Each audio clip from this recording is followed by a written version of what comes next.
जी अभी नए साधक हैं तो नाम जप कर रहे हैं आपकी प्रेरणा से, फिर भी अगर गलत आचरण हो रहे हैं तो महाराज चिंता न करें, चिंता न करें।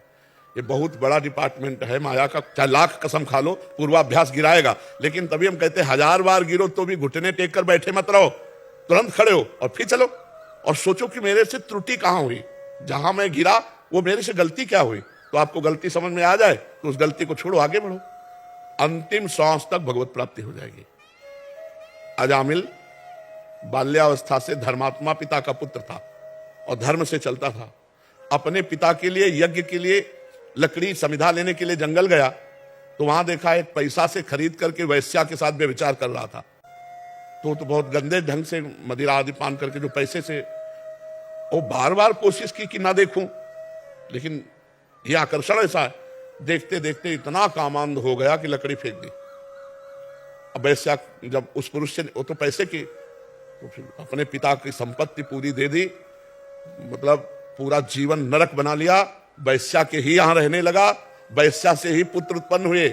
ये तो कहो, एक बार साधु मंडली आ गई तो उन्होंने कहा अब की जो पुत्र हो तो नारायण नाम रख देना। तो भगवान की कृपा से पुत्र में आसक्ति हो गई और नारायण नारायण इधर आना, नारायण उधर जा, तो अंतिम समय भी उसी पुत्र को पुकार रहा था नारायण, और भगवान की प्राप्ति हो गई।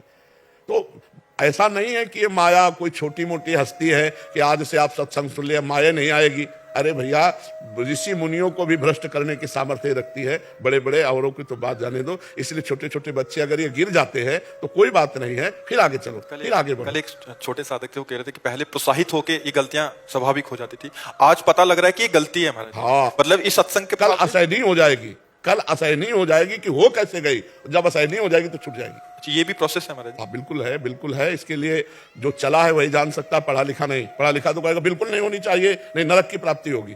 नहीं, तुम अभी क्या जानते हो?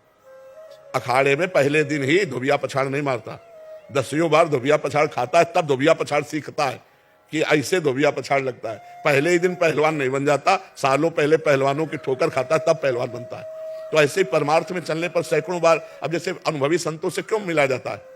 क्योंकि उनका अनुभव है, इसलिए क्यों जानते हैं। ये खेल ऐसा है, हजारों बार गिरने हो सकता है, लेकिन गिरना सहज है, उठना कठिन है, और उठाना हमारा कार्य है और गिरना तुम्हारा कार्य है। हम बार बार उठाते रहेंगे, एक दिन तुम्हें पहुंचा देंगे श्री जी तक। अखाड़ा ना छोड़े बस खास बात है कि लक्ष्मण रेखा ना छोड़े, लक्ष्मण रेखा के अंतर्गत।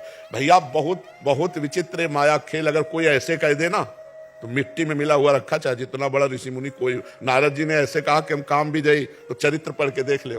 बहुत विचित्र भगवान की माया है, इसलिए अतिशय प्रबल देव तो माया, छूटे राम करो जब दाया। तो लगा रहा है, करत करत अभ्यास के जड़मत होत सुजान, रस्सी आवत जात ही सिल पर होते निशान। जब पत्थर में निशान बन जाता है, हम बार बार परमार्थ में चलेंगे तो क्या यह अभ्यास हमारा नहीं बनेगा? जब यह अभ्यास बनेगा तो अभ्यास हम नष्ट कर देंगे, क्योंकि वो असत है, उसकी सत्ता नहीं है, और यह सत है, इसकी सत्ता है। ना सतो विद्यते भाव, ना भाव विद्यते सता। इसलिए साधक को प्रोत्साहन देना चाहिए, एक को खिलाफ रहना चाहिए, एक को खिलाफ रहना चाहिए। मतलब जैसे पूरा डिपार्टमेंट, तो तुम लोगों को चाहिए कि प्रोत्साहन दो और हमें चाहिए कि खिलाफ रहे। अब वो डर रहा है, अब गलती हो गई, अब अरे बड़े कृपालु है, हम लोग प्रार्थना करेंगे पर नियम लो कि आगे से गलती नहीं होगी। ऐसे चला जाता है, क्योंकि हमें पता है संसार से आया हुआ साधक इकट्ठे सिद्ध थोड़ी हो जाएगा, उससे गलतियां होंगी, उन गलतियों का अनुभव ही वो आगे चलकर महात्मा बनेगा। तो इसलिए गिरने वाला ही उठ करके चल सकता है। जैसे अब हम लोग मान लो किसी को दंड भी देते हैं तो बाहर से कड़वा व्यवहार करेंगे और अंदर से प्रभु से प्रार्थना करेंगे कि इसकी बुद्धि को सद्बुद्धि दो, इसके प्रभु कैसा भी जीव है आपकी शरण में आया है, अगर आप इसे ठुकरा दोगे तो फिर जगह कहां रह जाएगी। अच्छे अच्छे को तो सब रखते हैं, बुरों को संभालो तब तो आप महान हो। जो कहते हैं आप लोगों का तो दंडित करना आशीर्वाद की दृष्टि के लिए जो सुना है, तो आप लोग हाँ पर ये पानी से कुछ कहेंगे तो हम लोगों का उद्धार है, दृष्टि का उद्धार है, और ये पक्का है। हाँ, इसमें तो पक्का है, क्योंकि उसके पाप नष्ट होंगे और उसका जीवन उत्थान को जाएगा। इसमें क्या होता है, संतों की एक दृष्टि होती है, चाहे वो प्यार से देखे या चाहे क्रोध से देखे। मुनिन का क्रोधो मुक्ति दातार। अगर ऋषि मुनि नाराज हो जाए तो फिर उसके पापों का नाश हो जाता है, ये पक्का हो जाता है। क्योंकि जैसे देखो, ये नलकूबर मणिग्रीव देव गंगा आकाश गंगा में ये नंगे नहा रहे थे और शराब पिए हुए थे और अप्सराएं थी। जेवी देवर्षि, भागवत में लिखा, जेही देवर्षि नारद आए तो अप्सराएं तो डरकर कपड़े पहन लिए और प्रणाम करके साइड हो गए। और वो कुबेर के पुत्र, धनाध्यक्ष कुबेर के पुत्र, त्रिभुवनपति कुबेर के पुत्र, और वो घमंड में नारद जी ने कहा तुम देवता होकर और गंगा में निर्वस्त्र और मदिरा पान किए हुए, तुम्हारे को अब ठीक करना पड़ेगा। जाओ मैं श्राप देता हूं, वृक्ष योनि को प्राप्त हो। नारद जी का श्राप।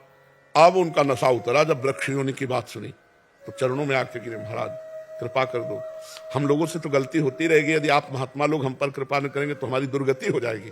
तो उनका जाओ श्राप तो दिया, वृक्ष बनोगे पक्का, पर नंद बाबा के दरवाजे के बनोगे यमलार्जुन रूप में, तो भगवान श्री कृष्ण के द्वारा तुम्हारा उद्धार होगा।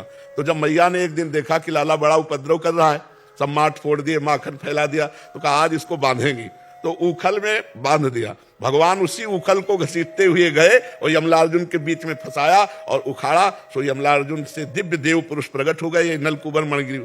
तो भगवान का साक्षात्कार हुआ। उस समय कह रहे देव ऋषि नारद जी का श्राप आज हमारे लिए वरदान बन गया, क्योंकि जिन भगवान का दर्शन बड़े बड़े ऋषि मुनियों के लिए दुर्लभ है, वो भगवान का दर्शन और स्पर्श और संभाषण प्राप्त हुआ।